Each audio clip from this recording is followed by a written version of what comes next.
Ok, attendez 2 secondes, je finis.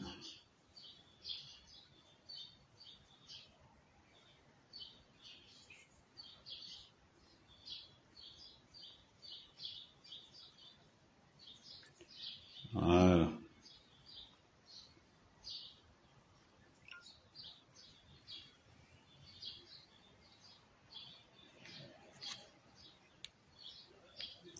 Bon, on va pas faire le Congo ça. On va pas faire le Congo ça comme l'autre jour. On va parler de... Oui, parce que j'ai fait une vidéo la dernière fois. C'est l'été, beaucoup de Mbengues se vont repartir en Afrique. Les gens m'ont posé des questions sur les différentes stratégies d'investissement. Et comment investir. Deux fois, quand je parle à certaines personnes, je ne parle pas pour parler. Je parle avec une certaine expérience, avec un certain vécu sur le terrain. Bon, aujourd'hui, on va parler de comment trouver des investisseurs ici en Europe et comment aider ceux qui sont au pays. Bon, on va d'abord revenir au préalable. Les gens doivent comprendre que investir en Afrique, ce n'est pas facile. Ce n'est pas du tout facile. Investir en Afrique, même tu peux regarder, même deux fois, même c'est contre nature. Deux fois, même c'est contre nature. Parce qu'investir en Afrique, ça allait bagarrer contre la mentalité et les habitudes des Africains qui ne croient pas en l'argent. Parce que l'Africain, jusqu'à aujourd'hui, qu'est-ce que l'Africain fait? L'Africain met toujours l'humain avant l'argent. Et c'est un problème, c'est un gros problème pour notre société. Le fait que nous mettons toujours l'être humain devant, et pourtant que dans une société occidentale, dans la société, on met d'abord les intérêts devant. C'est-à-dire qu'on met d'abord la raison avant l'amour de l'être. Or, chez nous, c'est différent. Voilà ce qui va poser beaucoup de problèmes. Beaucoup de problèmes dans quelle mesure? C'est parce que nous, quand nous allons investir en Afrique, étant donné que nous avons été éduqués dans un système d'assistanat. C'est quoi un système d'assistanat? Ça veut dire que si tu n'avais pas à manger chez toi, tu partais manger chez un cousin. Ça veut dire que si tu n'avais pas à manger chez toi, tu partais manger chez un frère, tu partais manger chez quelqu'un. Voilà ce que j'appelle un système d'assistanat. Maintenant, on va se baser sur ce système d'assistanat et ça fait de nous des hommes odieux quand nous voulons appliquer, quand nous entrons dans les affaires. Voilà pourquoi je vous ai dit d'ailleurs que si tu es incapable de mettre ton père et ta mère en prison, ne fais pas les affaires en Afrique. Tu ne peux réussir à faire les affaires en Afrique que si seulement tu obéis à la loi africaine. Quand je vois beaucoup de personnes arriver dans les réseaux sociaux, il y a beaucoup de menteurs dans les réseaux sociaux. Ils n'ont pas fait de formation, ils n'ont jamais fait l'entrepreneuriat en Afrique, mais ils se mettent dans les réseaux sociaux pour dire que oui, on va vous donner des conseils. C'est faux. Vous ne pouvez pas, pour que quelqu'un conseille quelqu'un en Afrique, il faudrait que vous vous adressiez à quelqu'un qui est sur le terrain. Voilà pourquoi je déconseillerais beaucoup aux personnes de prendre les ingénieurs agronomes. Beaucoup de gens font cette erreur. Quand il veut faire une ferme, il va aller prendre un ingénieur qui est spécialisé dans le poulet. Quand il veut faire une plantation à plus de 5 hectares, il va aller chercher quelqu'un qui est spécialisé dans ça. C'est faux. Il faut éviter. Il faut complètement éviter. Pourquoi je vous dis qu'il faut éviter? Parce que quand vous prenez un ingénieur que vous payez par mois, lui, son problème, c'est d'être payé. Que tu perds le poulet ou pas, il s'en fout complètement. Lui, c'est qu'à la fin du mois, il a son argent. Et tu ne peux pas travailler avec ce genre d'individu. Tu ne peux pas. Tu ne peux pas, pourquoi? Parce que pendant que toi, tu perds le sommeil, lui ne perd pas le sommeil. Voilà pourquoi c'est important d'envoyer en formation des gens avec qui tu travailleras, des gens avec qui tu as confiance. Moi, quand j'ai commencé l'élevage de poulets, j'ai commencé avec 20 poulets. Je me suis renseigné de gauche à droite. Je reste jusqu'à présent l'un des rares éleveurs au Cameroun qui mélange l'indigène et le chimique. Si on peut appeler ça le chimique. Parce que c'est mon expérience. Deux fois, quand je faisais des compositions médicales pour les poulets, tout le monde était ébahi. Les gars, quand je faisais des lives, les gens venaient au village pour me dire, mais c'est incroyable ce que tu es en train de faire. Parce que les gens avaient remarqué que l'antibiotique que je donnais au poulet renforce la chair du poulet. Quand je me mets comme ça, l'antibiotique que je donne au poulet, ça conditionne, ça rend plus dur. C'est-à-dire que c'est un poulet de ferme avec la morphologie d'un poulet du village. Et pour que je fasse ça, il a fallu que je prenne le risque sur 20 poulets. J'ai eu 0 perte. J'ai engagé 150 poulets. Parce que quand tu fais quelque chose, il faut que tu travailles avec des personnes qui adorent. Il faut que tu travailles avec des personnes qui ont de la foi, de la passion. Il faut que tu travailles avec quelqu'un qui est conscient que cette affaire peut me rendre riche. Si ce n'est pas le cas, ne travaille pas. C'est un conseil. Si tu ne peux pas travailler avec quelqu'un qui a du mal à voir là où vous allez, ne travaille pas avec. Tu n'es pas obligé de travailler avec. N'oublie jamais ça. Tu n'es pas obligé. Mais par contre, tu devras d'abord, pour ceux qui vont investir en Afrique, quel qu'en soit ton niveau, quand tu veux investir en Afrique, évite de déléguer. Évite. Et tu dois savoir à qui tu délègues. C'est très important. De savoir à qui tu délègues. Je vois soit des gens qui vont me dire que oui, je m'en vais investir en Afrique, j'ai fait mon business par en France. Ils descendent directement en Afrique. Quand je regarde la personne, je vais voir. Investir en Afrique, c'est connaître d'abord la mentalité familiale, qui est différente de la mentalité de l'environnement dans lequel tu évolues. C'est-à-dire que la mentalité de Mandumba est différente de la mentalité de ma famille. C'est très important.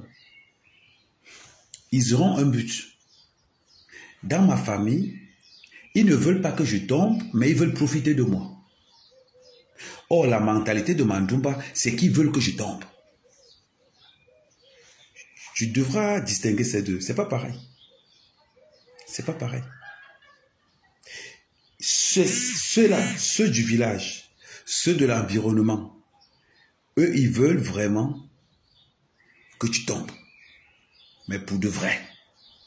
Ta famille ne veut pas que tu tombes. Ils veulent que tu restes là, mais ils vont puiser dans tes poches. Grosso modo, on te propose le cancer et l'Alzheimer. Maintenant, qu'est-ce que toi tu fais? Pour investir en Afrique, tu dois être 2 fois plus mauvais. Tu dois être 2 fois plus malhonnête que ceux qui sont sur place. Tu dois être sans pitié. Oui. Parce que des fois, quand je parle, pourquoi tu dois être sans pitié? Parce que quand tu es en Europe, ton père t'aime par rapport au Western Union que tu l'envoies. Quand tu es en Europe, ta mère t'aime par rapport à l'argent que tu l'envoies. Si tu envoies ton père 50 euros, tu auras l'amour de 50 euros. Si tu envoies ta mère 100 euros, tu auras l'amour de 100 euros.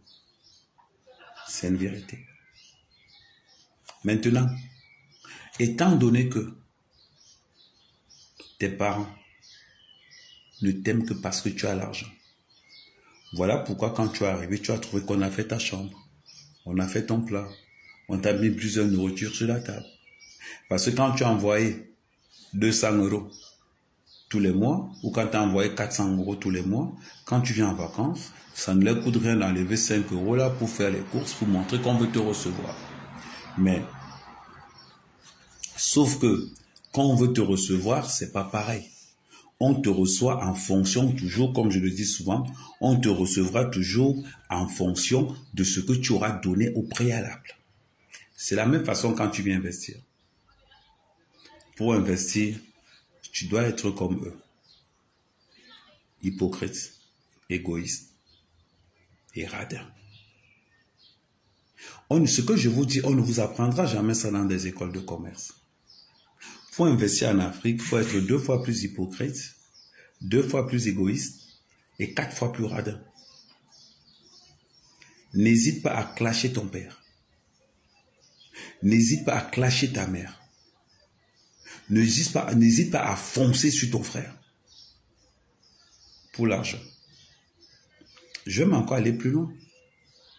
Mettez toujours l'argent avant vos familles. Parce que quand vous mourrez, vos familles ne pleurent pas parce que vous êtes absent. Vos familles pleurent parce qu'il n'y a plus l'argent que tu as envoyé. C'est différent. C'est différent. Et il faudra maintenant trouver des stratégies. Comment faire maintenant pour tuer ce truc? Voilà pourquoi je vous dis toujours, l'entrepreneuriat en Afrique n'obéit à aucun business plan établi en Europe. Je vais encore aller plus loin. Quelqu'un qui va me dire par exemple que Amen, je vais aller faire l'école de commerce pour aller investir au Cameroun. Je dis non. Pourquoi tu vas aller faire l'école de commerce pour investir au Cameroun? Va au Cameroun, cherche un ami Bouddha, marche avec lui 1 an. Tu gagneras beaucoup plus à marcher avec un Bouddha en 1 an que ce qu'on va t'apprendre à l'école de commerce. Tu apprendras la réalité du terrain et la véritable économie. Parce que tout ce qui t'apprend à l'école de commerce, là, ils ne t'apprennent rien du tout. Voilà pourquoi quand moi je vais vous parler, par exemple, d'entrepreneuriat, ce que je vais vous dire, vous n'entendrez jamais ça nulle part. Vous ne pourrez pas. Parce que je vous parle de la réalité, ce que les autres ne veulent pas vous dire. C'est très important. J'ai mon business plan, j'arrive en Afrique, je me fonds dans la masse. Des fois, quelqu'un dit qu'il vient investir au Cameroun, il dort dans un meublé. Il donne des directives étant dans un meublé. Tu dis, waouh. Il donne des directives étant à l'hôtel. Tu fous quoi à l'hôtel? Il s'agit de ta société. Il s'agit de ta structure. Qu'est-ce que tu fous à l'hôtel? Oui, on veut savoir qu'est-ce que tu fous à l'hôtel. Tu veux entrer dans le plantain? Voilà où les gens vendent le plantain en gros. Voilà où les gens vendent le plantain en détail. Voilà où les gens vendent le plantain par rapport à X, par rapport à Y. Développe-toi. Va sur le terrain. 2 fois tu viens au Cameroun, tu dis que tu veux investir. Tu vas au Cameroun pour rester à l'hôtel. Mais reste en France directement. Reste en France directement. Tu ne peux pas arriver au Cameroun, tu as envie d'investir dans le poulet. Tu ne sais même pas où on vend le poulet à Yaoundé. Tu ne marches même pas avec les grossistes du poulet. Tu ne cherches même pas. C'est-à-dire que tu es toujours là-bas, tu envoies seulement les tindas.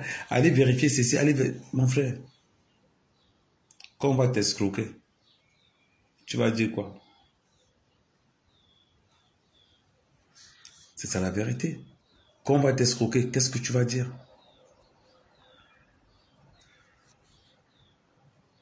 C'est important.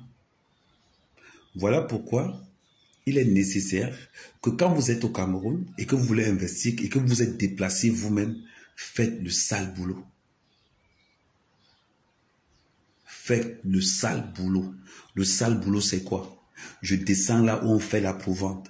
Je dois savoir qu'est-ce qu'il y a sur le marché, qu'est-ce qui passe. Je dois savoir là où on vend le poulet. Les gars, c'est quoi? Je dois me renseigner. Je m'en vais vers ces gars-là.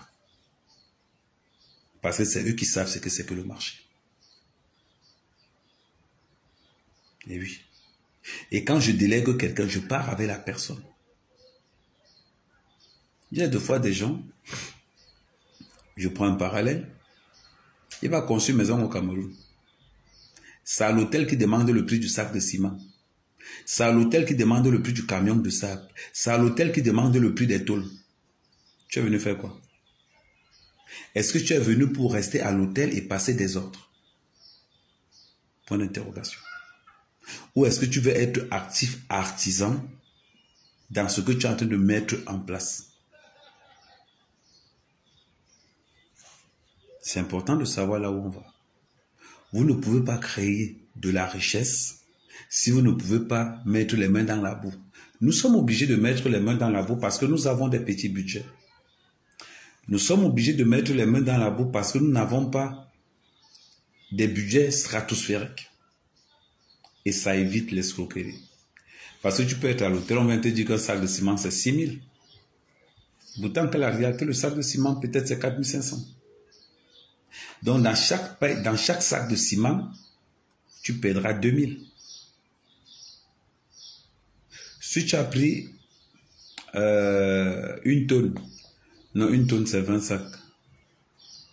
Non, si tu as pris 100 sacs,